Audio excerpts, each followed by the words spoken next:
વાપીમાં city bus સેવાનો થયો ભવ્ય પ્રારંભ। નાણામંત્રી કનુભાઈ દેસાઈએ લીલી ઝંડી બતાવી।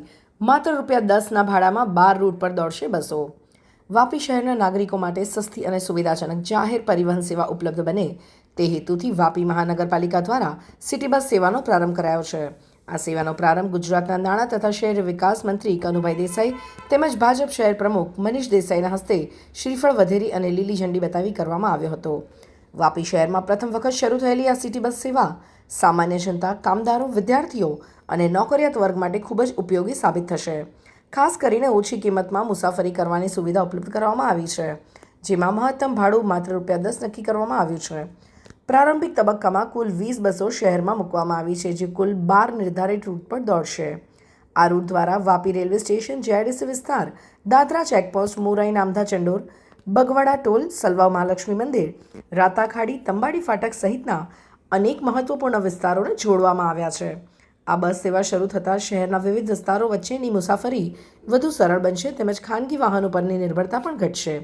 શહેરના ઔદ્યોગિક વિસ્તાર, રહેણાંક વિસ્તાર અને ધાર્મિક સ્થળોને ધ્યાનમાં રાખીને રૂટ તૈયાર કરવામાં આવ્યા છે, જેથી સામાન્ય નાગરિકોને વધુમાં વધુ લાભ મળી શકે। આ નવી સેવા શરૂ થતાં જ વાપી શહેરમાં જાહેર પરિવહનની સુવિધામાં મહત્વપૂર્ણ વધારો થયો છે અને નાગરિકોમાં પણ આનંદ અને ઉત્સાહનો માહોલ જોવા મળી રહ્યો છે। સર, મહાનગરપાલિકાનો ધીરે ધીરે વિકાસ થઈ રહ્યો છે। આ એક ખૂટતી કડી હતી, એ પણ જોડાઈ ગઈ છે, શું કહેવું? વાપી મહાનગરપાલિકા બન્યા પછી વાપી મહાનગરપાલિકાનો ધીમે ધીમે વિકાસ નથી થયો, એકદમ ઝડપથી વિકાસ થઈ રહ્યો છે। વીજળી હોય, પાણી હોય, રસ્તા હોય અને સિટી બસની સર્વિસ હોય, આવી અનેકવિધ સેવાઓથી જ્યારે Vapi municipal corporation commissioner Shri Yogeshbhai ચૌધરીની આગેવાની હેઠળ કામ કરી રહ્યું છે, ત્યારે વાપીના લોકોને અનેકવિધ સુવિધાઓ આપવાનો મહાનગરપાલિકાનો જે પ્રયાસ છે એ પ્રશંસનીય છે અને અભિનંદનને પાત્ર છે।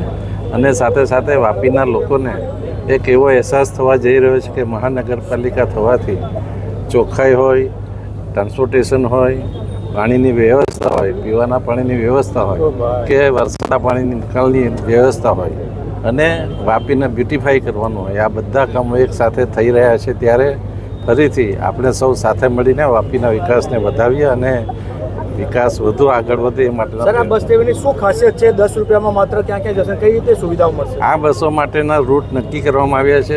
ટોટલ 20 બસ છે। એક જ રૂટ પર આ 2 બસ ફરતી રહેશે અને ફક્ત ₹10 ભાડું લેવામાં આવશે। સવારે 7 વાગ્યાથી રાત્રે 10 વાગ્યા સુધી આ બસ કામ। આ રૂટ પર સવારથી રાત દરમિયાન રેગ્યુલરલી બસો ચાલશે। ભાડો એમાં બહુ મામૂલી રાખવામાં આવ્યું છે, ખાલી બે જ સ્લેબ છે, ₹5 અને ₹10। લગભગ 6 કિલોમીટર સુધી બસોમાં ફક્ત ₹5નું ભાડું આવશે અને એની વધારે ફક્ત ₹10નું મેક્સિમમ ભાડું છે, એટલે ભાડું બહુ વ્યાજબી છે। પબ્લિકને ફેસિલિટી મળતી રહે, જ્યારે પીક ટાઈમ હોય કે જ્યારે પીક ટાઈમ નહીં હોય તો પણ દૂરના વિસ્તારો પણ લોકોને પબ્લિક ટ્રાન્સપોર્ટની ફેસિલિટી મળે, આ હેતુથી બસો સ્ટાર્ટ કરવામાં આવી છે।